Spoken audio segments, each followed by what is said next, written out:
So what's up? Welcome to the Jazzy Review. I'm Jasmine Ting. To recap on the previous episode, episode 6, I think that's what episode we on now, right? Yeah, episode 6. I decided not to put in an offer on any of those homes.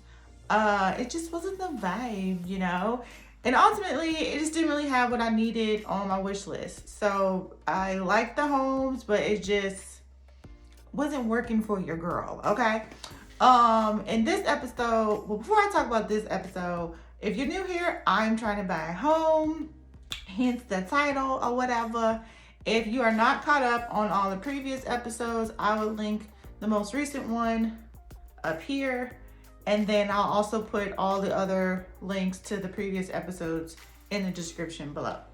So, another thing, if you want to be a part of the review crew, make sure you hit the subscribe button and notification bell so that we can go on this journey together.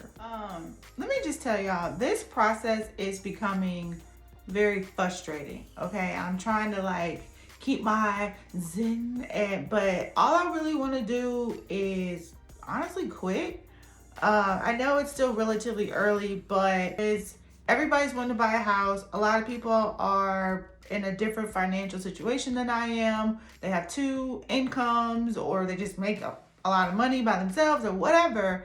You also have rental companies buying homes and using those as additional rental properties.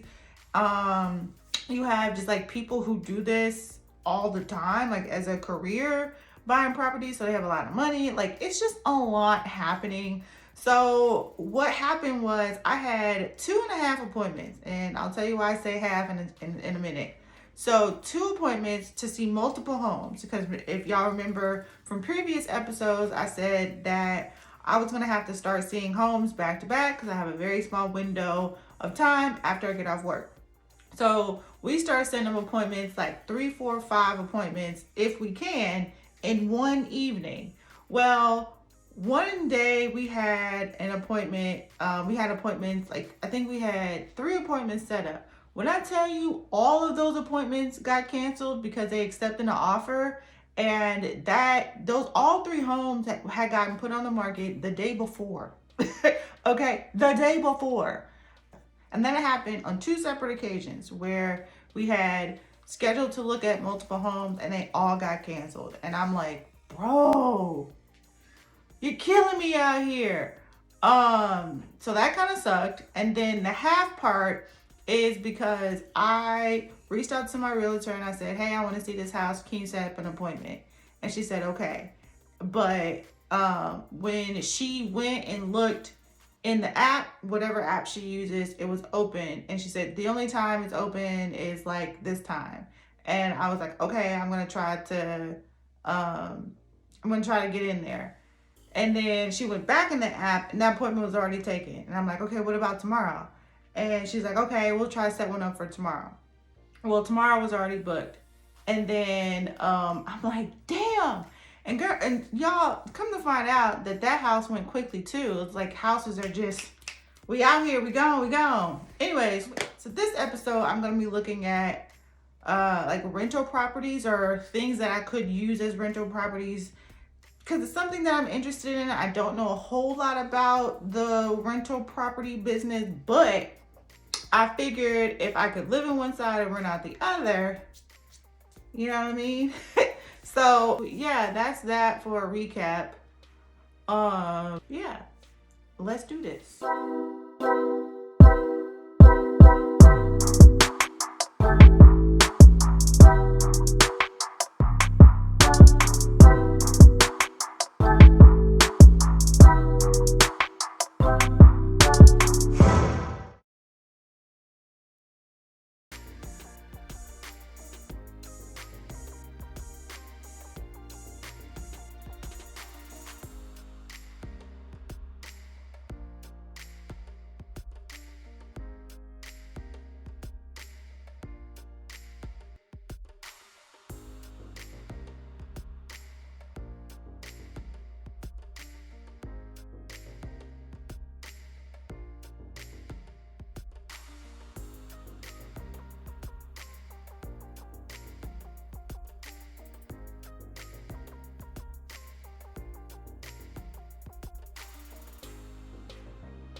Okay, so house one had things that I liked.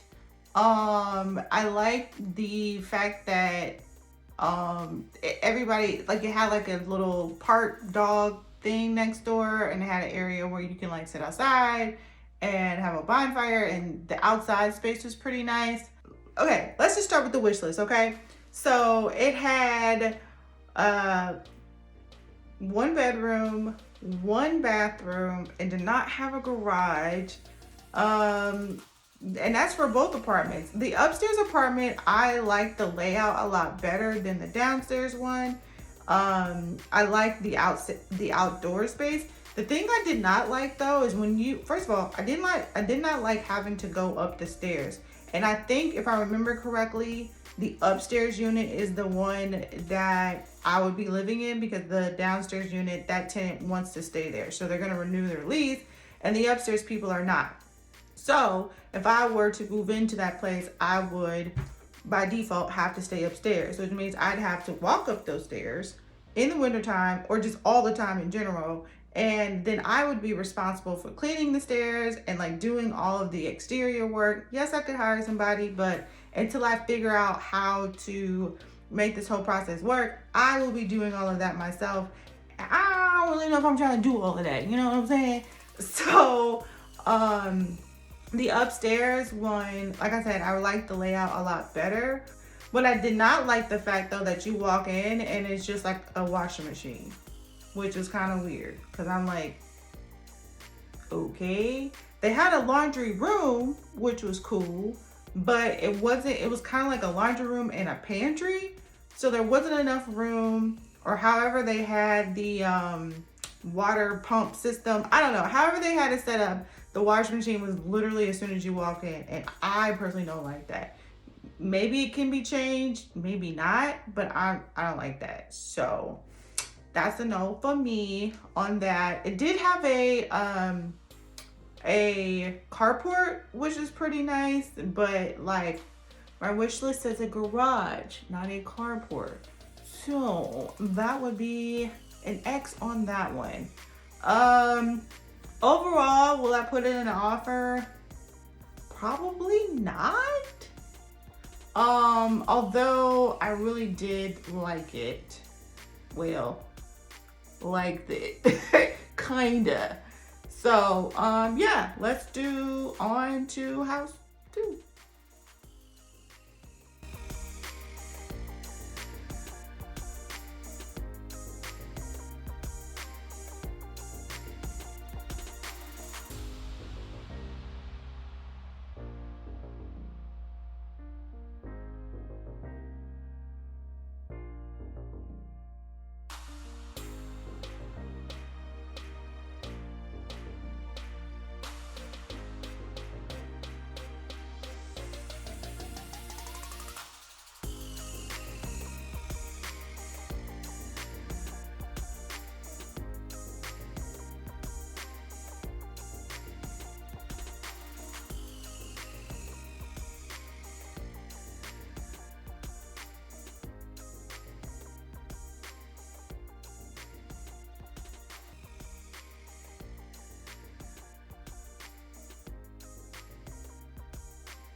So house 2, it had a lot going on. Okay.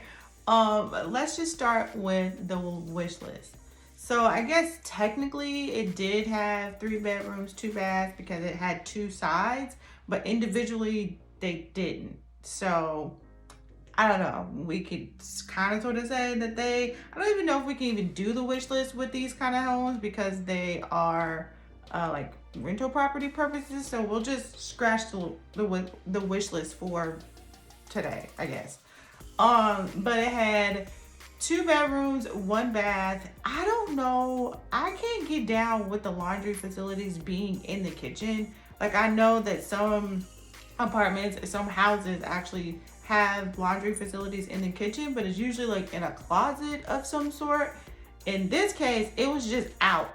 So it's like you could be washing your vegetables and washing your clothes at the same time. It's not my style, but you know, whatever floats your boat. Doesn't float my boat. I did like the fact that it had a garage, so that was good. I liked the living room, the first half of the duplex. What I did not like though is how easily accessible it was to the second half of the duplex. And that to me is a safety thing. Like I could have, like I thought it was a door to like another bedroom or something like that, but it was legit a door to the other side of the duplex. And I know some apartments do have it where you can access the other side, and that's fine. I would personally prefer there be more security between my apartment and my neighbor's apartment, personally. So that might have to be something that I think about, like how can it be more secure for both myself and my neighbor, so that we just don't have super easy access to the other person's place. Now, granted, the door locks, but it's like a regular doorknob lock, the one that you just boop, turn. So it's not like a super secure thing in my opinion, but I don't know. We have to think about that when we get there. We have to cross that bridge when we get there. The outside space was kind of like non-existent. So that kind of sucks. But everything else was okay. I did see a very large crack in the ceiling, so that is a point of concern because who ain't trying to fix all that shit is me, okay? I ain't trying to do all of that. So the second half of the duplex, it was pretty nice too. I think it was a very similar setup. It did have like a back room that's kind of like a chill spot. It also had an upstairs area that I didn't go into, but I'm kind of curious like what's up there. So would I put in an offer? I don't know. I probably have to think on that one. But overall, I feel like I liked the house 2 better than I liked house 1. At least it has a garage. But it's in the southern part of the city, and I don't really know if I want to live in I currently live in the northern part of the city, and I really like it. I really enjoy it. So I don't know if I want to move out to the southern part and deal with that crack in the ceiling. I don't know, we'll see. I gotta make a decision fast because it's about to fly off the shelves like any other house. So y'all let me know what you think about each of the homes in the comments below. And don't forget, if you want to be a part of the review crew, however I've been doing it, if you want to be a part of the crew, make sure you hit subscribe and the notification bell, so you can go on this journey with me and figure out how the hell am I gonna find a house. So until next time, friends, bye.